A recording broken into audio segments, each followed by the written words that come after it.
पेरेंट्सचा प्रश्न असतो की डॉक्टर आमचे मुलं ब्रश तर करतायत पण मग तरी पण मुलांना कॅव्हिटीज का होत आहेत. तर याचं कारण म्हणजे की चॉकलेट आणि स्टिकी कॅन्डीज. आपल्याला सगळ्यांना माहिती आहे की लहान मुलांना गोड खूप आवडतं, पण जे चॉकलेट आणि स्टिकी कॅन्डीज असतात त्या चिकट असतात. ते चिकट असल्यामुळे काय होतं की ते दातांवर चिकटून राहतात आणि त्यामुळे कॅव्हिटीज होतात. दुसरं म्हणजे packed fruit juices. Packed fruit juices दिसायला खूप हेल्दी वाटतं, पण त्याचं शुगर कंटेंट खूप जास्त असतं. तर यासाठी तुम्ही एक अल्टरनेटिव्ह म्हणून त्यांना सरबत वगैरे देऊ शकता. त्यानंतर तिसरं म्हणजे चिप्स आणि नमकीन.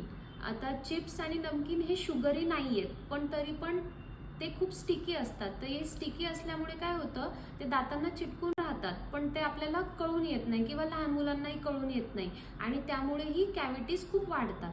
चौथं कारण याचं असं असतं की आपण लहान मुलांना दूध पाजून झोपवतो. तर खूप प्रमाणामध्ये आजकाल आई वडील काय करतात, लहान मुलांना दूध पाजतात आणि मग झोपायला लावतात.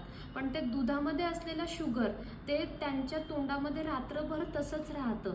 त्यामुळे पण कॅव्हिटीज होण्याचे चान्सेस खूप जास्त असतात. यासाठी जर तुम्ही आपल्या मुलांना झोपताना दूध पाजत असाल तर त्यासाठी तुम्ही ब्रश करून त्यांना झोपवलं पाहिजे. आणि एक पाचवं म्हणजे की केक्स आणि बिस्किट. तर आपल्याला सगळ्यांना माहिती की केक्स आणि बिस्किट्समध्ये शुगर ऑलरेडी असतं किंवा आपण त्याच्यामध्ये शुगर आर्टिफिशियल स्वीटनर म्हणून टाकतो. तर त्यामुळे सुद्धा लहान मुलांना कॅव्हिटीज होण्याचे चान्सेस असतात.